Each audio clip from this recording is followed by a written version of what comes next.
इतने चैलेंज किया, आपका मौलवी ना बैठ सका तो चलें 20 लाख रुपए का चैलेंज है। ये जो पत्थर का डब्बा बनाया है जिसे बैतुल्लाह यानी अल्लाह का घर कहते हैं, अल्लाह तो कहीं मौजूद नहीं, अल्लाह तो लामका है, तो फिर तुमने अल्लाह का घर बनाकर उसके अंदर क्या ऐसा डाल दिया। आप लोगों को 20 लाख रुपए का चैलेंज है, जिसको आप लोगों ने आज फैशन बना लिया, जिस डब्बे को, जिसको आप कहते हैं कि पत्थर की पूजा नहीं होती, आज उस डब्बे के गिर्द आप 7 दफा हिंदू भाइयों की तरह झूमते हैं, घूमते हैं, और फिर उस पत्थर को आप चूमते हैं, जबकि आप खुद कहते हैं कि अल्लाह पत्थरों की इबादत को कभी मंजूर नहीं करता। जवाब दो मुझे, सवाल पूछे हैं, इन सवालों के जवाब हैं या नहीं। अगर अल्लाह ताला हर जगह मौजूद है तो फिर खाना काबा को अल्लाह ताला का घर क्यों कहते हैं? मुसलमान खाना काबा की तरफ मुंह करके नमाज क्यों पढ़ते हैं और खाना काबा के गिर्द गोल गोल 7 चक्कर या तवाफ़ क्यों लगाए जाते हैं? जॉन साहब के ये 3 सवालात हैं जिनके लिए उन्होंने 20 लाख का चैलेंज पेश किया है। जॉन साहब, क्या आपने कभी गौर किया है कि एक एटम के अंदर इलेक्ट्रॉन किस सिमत में घूमता है, सियारे किस सिमत में सूरज के गिर्द घूमते हैं? क्या आपने सोचा है कि ज़मीन अपने महवर पर किस तरफ घूमती है? और क्या आप जानते हैं कि मक्का मुकर्रमा में लाखों इंसान खाना काबा के गिर्द किस सिमत में तवाफ़ करते हैं? इसका जवाब क्या है और ये क्यों ज़रूरी है, आप समझ जाएंगे। जब मैं आपको आपके सवालात का जवाब दूंगा तो आप हैरान रह जाएंगे। तो आते हैं आपके सवालात की तरफ। सबसे पहला एतराज़ जो आपने उठाया कि अगर अल्लाह ताला ज़मान व मकान यानी स्पेस एंड टाइम की कैद से आज़ाद है तो मुसलमान खाना काबा को अल्लाह का घर क्यों कहते हैं, उसे बैतुल्लाह क्यों कहा जाता है? इस गलत फहमी की बुनियादी वजह अरबी ज़ुबान की नज़ाकत और थियोलॉजी को ना समझना है। अरबी ग्रामर में एक तसव्वुर है जिसे इजाफ़त तशरीफ़ कहते हैं, एट्रीब्यूशन ऑफ ऑनर कहा जाता है। जब खाना काबा को अल्लाह ताला का घर कहा जाता है तो इसका मतलब रिहाइशगाह यानी फ़िज़िकल कंटेनमेंट नहीं है जॉन साहब, बल्कि इस मकाम की तकरीम है। खाना काबा इंसानों को मुत्तहिद करने का मकाम है। हम इंसान ज़मान व मका की कैद में है, इसलिए हमें जुड़ने के लिए एक ज़मीनी निशान चाहिए, मगर अल्लाह ताला की ज़ात इन मादी दीवारों से बहुत बुलंद है और बेनियाज है। कुरान करीम इस बात को बिल्कुल वाज़े कर देता है कि अल्लाह ताला की ज़ात फ़िज़िकल डायमेंशन से मावरा है। सूरह शुरा में वाज़े ऐलान है, लईसा कमिस्लिही शैउन, इस कायनात में उस जैसी कोई चीज़ नहीं है। और सूरह बकरा कहती है, मशरिक़ और मगरिब अल्लाह ही के हैं, तुम जिधर रुख करो उधर अल्लाह की ज़ात है। यानी खाना काबा अल्लाह ताला के रहने की जगह नहीं है, बल्कि हम इंसानों के लिए एक रेफरेंस पॉइंट है। चूँकि हम इंसान ज़मान व मकान स्पेस टाइम में कैद हैं, हमें जुड़ने के लिए एक फ़िज़िकल मरकज़ चाहिए, जबकि अल्लाह ताला इस कैद से बिल्कुल आज़ाद हैं। अब आते हैं आपके दूसरे एतराज़ की तरफ। मुसलमान एक पत्थर के घर की तरफ नमाज क्यों पढ़ते हैं, खाना काबा की तरफ नमाज क्यों पढ़ते हैं? क्या ये बुत परस्ती नहीं है? या हमें एक बारीक लेकिन इंतहाई अहम फ़र्क को समझना होगा। किसी चीज़ की इबादत करने और किसी चीज़ की तरफ रुख करने में, इबादत करने में ज़मीन आसमान का फ़र्क है। किसी चीज़ की इबादत करने यानी प्रेइंग टू एन ऑब्जेक्ट, और किसी चीज़ की तरफ रुख करके इबादत करने यानी praying towards a focal point में ज़मीन आसमान का फ़र्क है। आप पूछ सकते हैं कि फिर मखसूस किबला रुख की ज़रूरत क्या है? अगर अल्लाह ताला हर जगह है तो हर सिमत में नमाज क्यों नहीं पढ़ सकते? फ़िज़िक्स और सिस्टम थ्योरी का एक बुनियादी उसूल है कि अगर किसी भी बड़े और पेचीदा यानी कॉम्प्लिकेटेड सिस्टम में एक यूनिफाइड वेक्टर ना हो तो वह सिस्टम एंट्रोपी यानी शदीद इंतशार का शिकार हो जाता है। आज दुनिया में तकरीबन 2 अरब मुसलमान हैं। फ़र्ज़ करें कि नमाज का वक्त होता है और कोई किबला, कोई मरकज़ मुकर्रर नहीं है। कोई शख्स शुमाल की तरफ मुँह करके खड़ा है, कोई जुनूब की तरफ, कोई मशरिक़ की तरफ। ये कैसा मंज़र होगा? ये एक बेहंगम और बेतरतीब हुजूम का मंज़र होगा। खाना काबा दरअसल अरबों इंसानों को सिंक्रोनाइज़ करने का एक ग्लोबल रूहानी GPS कोऑर्डिनेट है। ये जोग्राफियाई मरकज़ इस बात को यकीनी बनाता है कि चाहे आप न्यूयॉर्क में हो, टोक्यो में हो या इस्लामाबाद में, जब आप सजदा करेंगे तो पूरी दुनिया के मुसलमान एक ही लम्हे में एक ही मरकज़ पर मुत्तहिद होंगे। और याद रखिए, मुसलमान काबे के पत्थरों को नहीं पूछते। बुत परस्ती ये है कि आप समझे इस पत्थर में कोई ताकत है। तारीख़ गवाह है कि खाना काबा सैलाबों से गिरा, जंगों में नुकसान का शिकार हुआ और इसे दोबारा तामीर किया गया।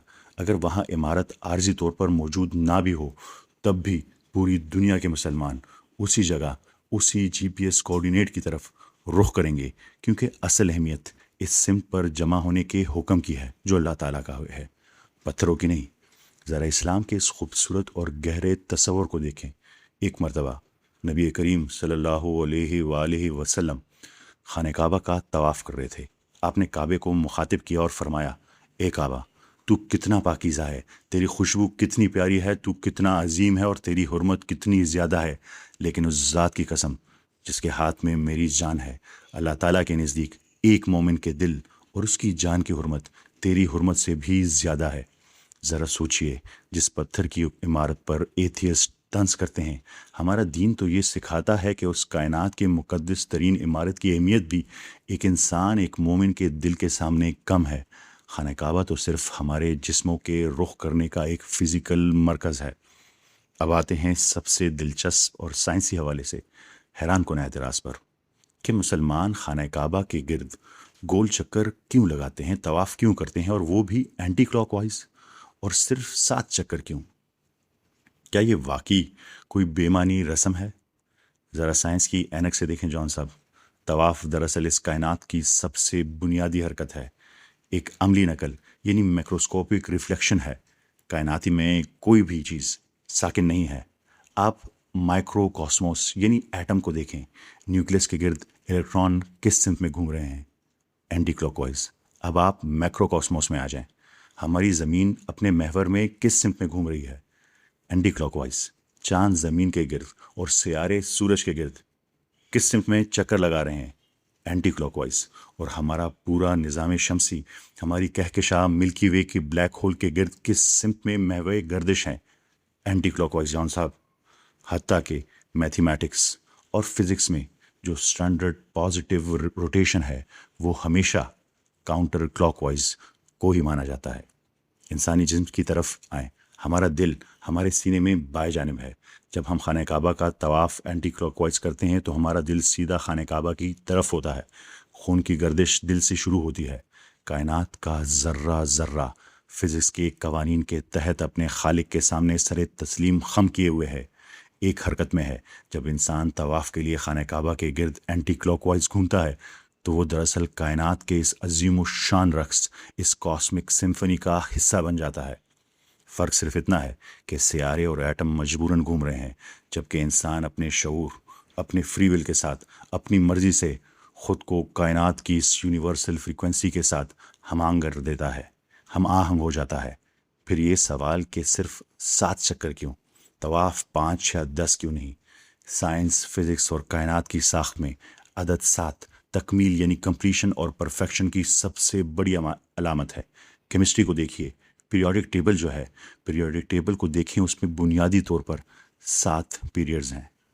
کوانٹم فزکس کو دیکھیں، نیل بور کے ایٹامک ماڈل کے مطابق کسی بھی ایٹم کے نیوکلیس کے گرد الیکٹرانز کے زیادہ سے زیادہ کتنے سیل ہو سکتے ہیں؟ 7 شیلز ہو سکتے ہیں، جنہیں KLMNOPQ کہا جاتا ہے. کائنات کا ہر مادہ انہی 7 مداروں کی ترتیب پر کھڑا ہے. آپ روشنی کو پرزم سے گزاریں، وہ 7 رنگوں کے اسپیکٹرم میں تقسیم ہو جاتی ہے. آواز کی بنیاد دیکھیں تو اس میں 7 بنیادی آکٹیوز ہیں. وقت کو دیکھیں، انسانی تاریخ اور فلکیاتی کیلنڈر میں ہفتے کے 7 دن ہیں. اور جب ہم قرآن کریم پڑھتے ہیں تو اللہ تعالیٰ بار بار کائنات کی ساخت کو 7 آسمانوں، 7 سماوات سے تعبیر کرتا ہے. 7 چکر لگانا کوئی حادثاتی نمبر نہیں ہے.